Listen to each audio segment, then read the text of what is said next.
There is an unsent voice memo sitting in someone's phone right now, recorded and then immediately deleted before it could ever reach you.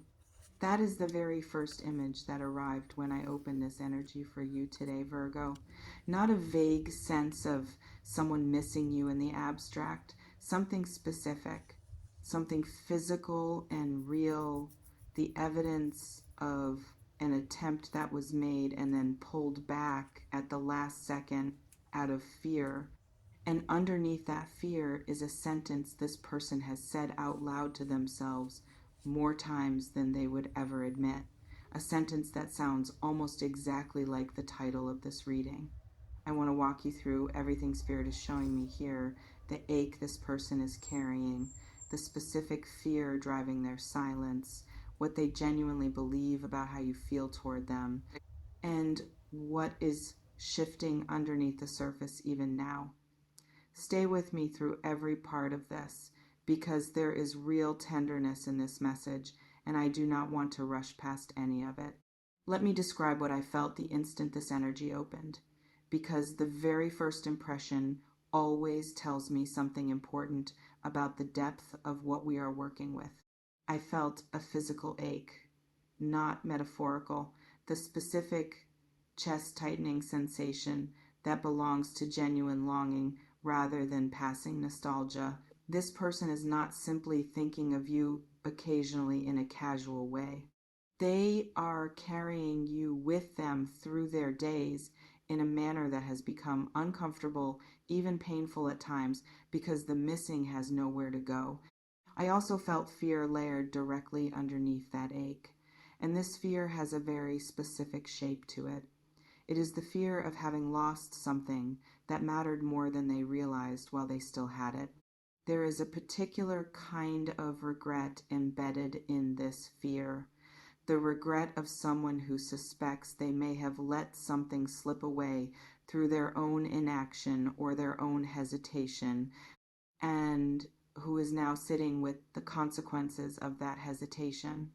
I want to talk about the specific phrase woven through this reading's title, the belief that you do not want them anymore, because I think this deserves careful, honest unpacking. This belief did not appear out of nowhere.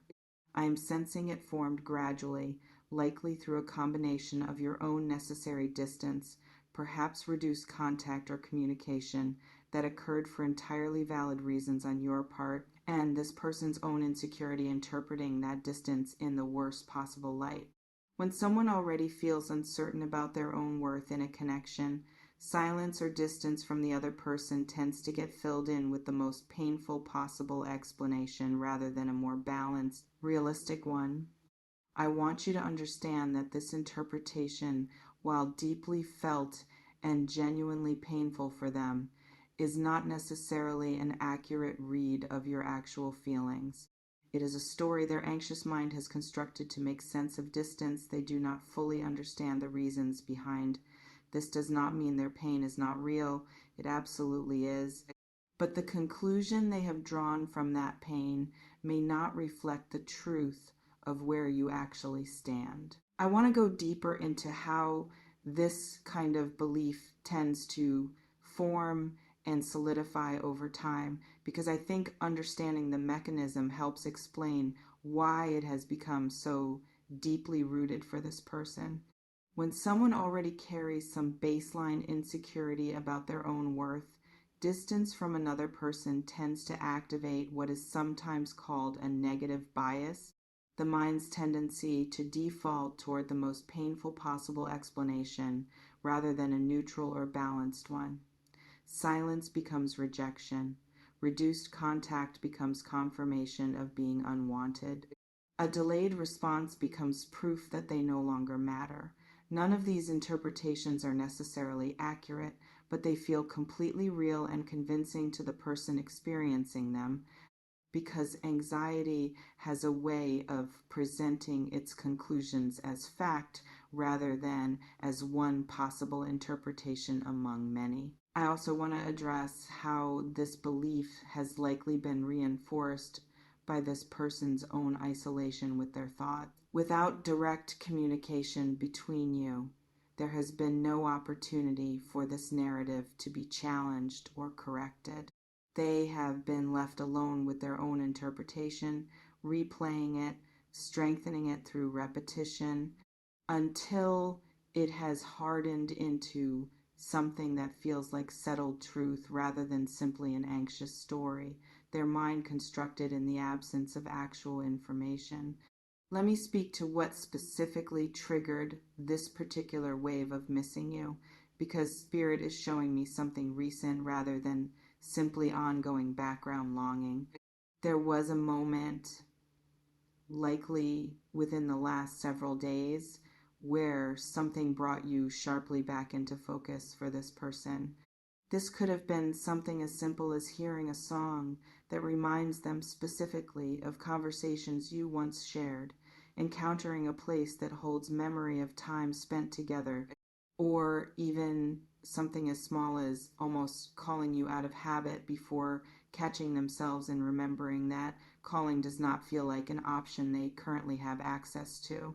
This trigger reopened something that they had perhaps been managing to keep more contained in recent days. The ache returned with fresh intensity, and alongside it came the specific, almost involuntary thought that they desperately want to hear your voice again. Not your texts, not messages through a screen, but your actual voice, the specific sound of you that exists nowhere else and that they have been deprived of for longer than feels bearable to them. I want to address why the voice specifically matters so much here, because I think this detail is significant rather than incidental. Text messages, however meaningful, lack a certain dimension of presence that a voice carries. Tone, warmth, the specific way someone laughs or pauses before saying something important. All of this exists in voice in a way it simply cannot exist in typed words. I am sensing that what this person misses most acutely is not simply your attention or your words, but the specific embodied experience of you that only your actual voice provides. This is a deeper, more sensory kind of missing than ordinary longing, and it explains why this particular ache feels so physically uncomfortable for them. I want to describe this further because I think the specificity matters. I am sensing this person has more than once gone back to old voicemails or voice messages from you, if any exist, simply to hear the sound of you again.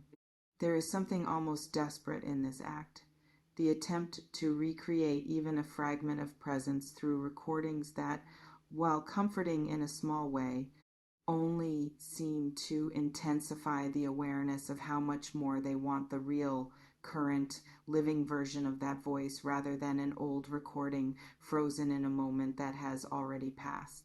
I am also sensing that ordinary sounds throughout their day sometimes catch them off guard. A stranger's laugh that has a similar quality to yours, a voice on the radio that triggers an unexpected pang of memory, small moments that remind them sharply of exactly what they are missing in ways that feel almost cruel in their suddenness. Does this feel like it is connecting to your own experience right now, Virgo? Is there someone whose voice you have also been missing, even while navigating necessary distance between you? Let me know in the comments. I want to hear how this is resonating with your own situation. I want to speak to what this person genuinely believes about themselves in relation to you right now, because I think understanding their internal narrative adds important context here.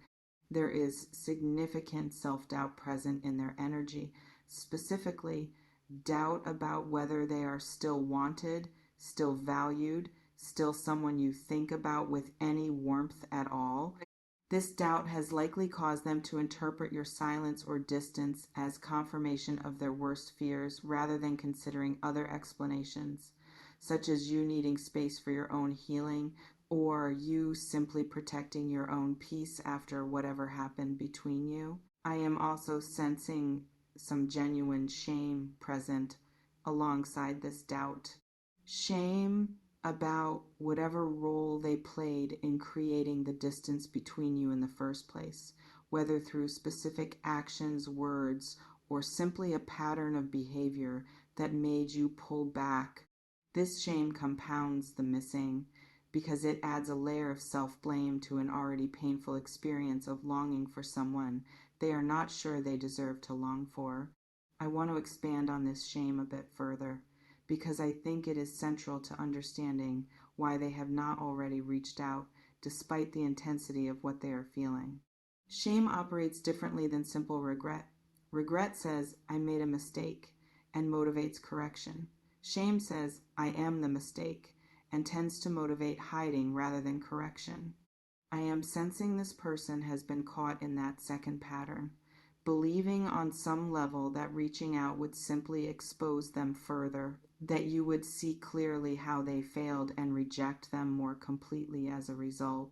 This is part of why their silence has persisted even as their missing of you has intensified. The shame creates a kind of paralysis, a belief that staying quiet is somehow safer than risking confirmation of their worst fear, even though that safety is illusory and the silence itself is causing them ongoing pain that may actually exceed whatever discomfort honest communication would bring. Inhale with me for a moment, Virgo.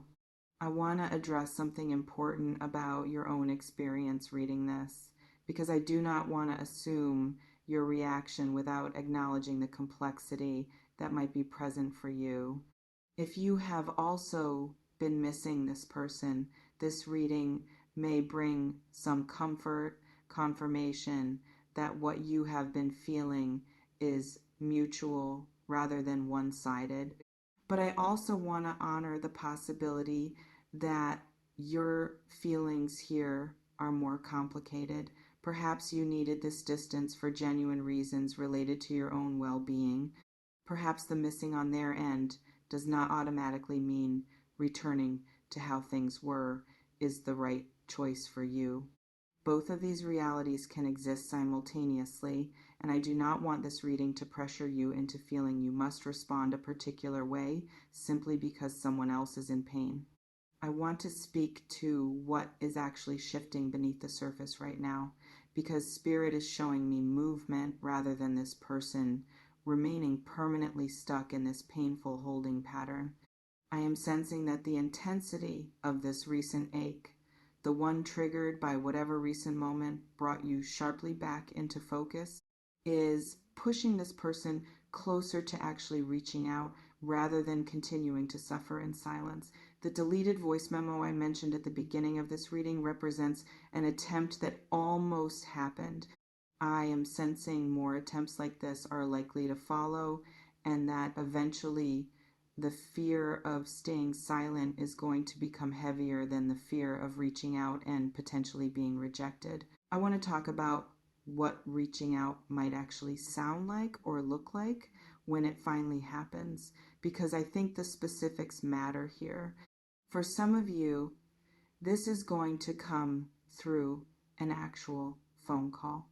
The very thing this person has been craving to give and receive simultaneously, your voice and theirs exchanging words directly rather than through the more distant medium of text.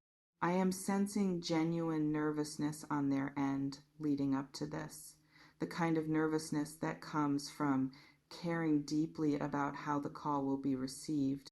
For others, this might begin more cautiously, perhaps through a message first, testing whether you are even open to hearing from them before risking the greater vulnerability of an actual call. I want you to recognize that even a tentative first message, however small it may seem, likely represents significant courage on their part, given the intensity of fear I am sensing around the possibility of rejection. I want to add a third possibility here, because Spirit is showing me this as relevant for some of you specifically. Some of you may receive something more indirect first, a like or view on something you have posted, a small signal of presence rather than direct contact. I am sensing this functions almost like dipping a toe into water before committing to a full step, a way of testing whether any response or acknowledgement comes back before risking the more vulnerable act of direct communication. I do not want you to feel obligated to respond to these smaller signals if you are not ready, but I do want you to understand them for what they likely represent if you notice them occurring. I also want to speak to the internal rehearsal happening on their end right now, because I am sensing this is a significant part of their current experience. They have likely composed entire conversations in their mind, imagined how you might respond, prepared themselves for various possible outcomes, both hopeful and painful. This mental rehearsal is exhausting in its own way, and it is part of why the actual moment of reaching out, when it finally happens, may feel almost anticlimactic compared to the intensity of anticipation that preceded it. I want to address something honestly here, because I think this reading would be incomplete without acknowledging it directly. The depth of someone's missing you does not automatically mean reconciliation is the right or healthy path forward. I want you to hold this truth alongside everything else in this reading. Their pain is real. Their longing is genuine. And still, you are allowed to need more than an expression of missing before you would consider opening that door again, particularly if the original distance between you exists for reasons that have not yet been addressed or resolved. Let me speak to what genuine reconnection, if that is something that eventually happens, would likely require beyond simply this person expressing how much they miss you. Missing someone is often the easier emotion to express. It centers their own experience, their own pain, their own longing. What matters more, if real reconciliation is going to be healthy and sustainable, is whether this person can also speak honestly about what led to the distance in the first place. Take genuine accountability for their part in it and demonstrate through consistent behavior over time rather than simply emotional words in a vulnerable moment that something has actually shifted in how they would show up for you going forward. I want to expand on this distinction further because I think it is one of the most important things you can carry forward from this reading. There is a meaningful difference between someone who reaches out because the pain of missing you has become unbearable for them and someone who reaches out because they have genuinely reflected on what went wrong and want to address it honestly. The first motivation centers their own discomfort. The second centers genuine repair of what exists between you. I am sensing elements of both present in this person's energy right now, and I want you to pay close attention when contact eventually happens, to which motivation seems to be driving their words and actions more strongly. I also want to speak to something practical here. If this person reaches out and the conversation remains focused entirely on how much they have suffered, how hard the distance has been for them, without genuine curiosity about your experience or genuine accountability for their role in creating this situation, that imbalance is worth noticing. Healthy reconnection requires both people's experiences to be acknowledged, not simply the pain of the person who is reaching out after a period of silence. I want to speak to your own healing throughout whatever distance has existed between you, separate from this person's experience of missing you.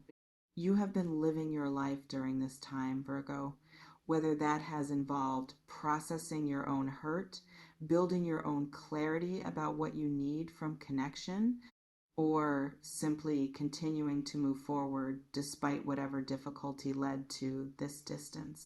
I want you to recognize and honor that journey as entirely valid and significant, regardless of what this person is now feeling or what they eventually decide to do about it. I want to go further into this because I think it matters significantly. There can be a temptation when receiving a reading like this one to immediately shift all your attention toward this other person's pain, their longing, their fear, almost forgetting that your own experience throughout this distance has been just as real and just as worthy of acknowledgement.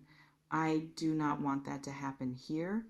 Whatever you have walked through during this period, the nights where you also missed their voice, the moments of doubt about your own choices, the slow work of finding stability again without their presence woven through your daily life, all of this belongs fully to your story and deserves recognition independent of anything happening on their end.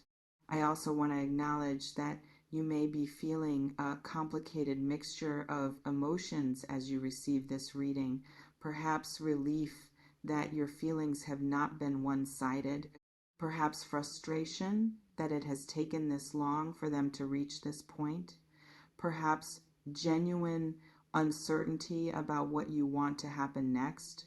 All of these reactions are valid, and none of them need to be resolved immediately simply because this reading has brought new information into view.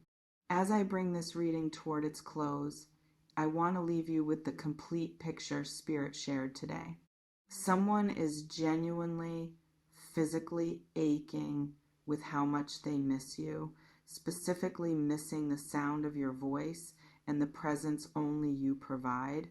This missing comes tangled with real fear that you no longer want them, a fear born more from their own insecurity and shame than from confirmed truth about your actual feelings. They are approaching a point of reaching out, whether through message or call, though I want you to receive whatever comes with full discernment rather than feeling obligated to immediately respond in kind simply because their pain is genuine. Your own needs, your own healing, and your own timeline matter just as much as their longing does. If this reading resonated with you today, please share it with a Virgo who might be navigating something similar in their own life right now. And let me know in the comments if this connects to someone specific you have been thinking about. I read every comment and I carry your stories with genuine care long after this video ends. Until next time, Virgo. What is missed does not always need to be retrieved, but it is real and it deserves to be acknowledged either way.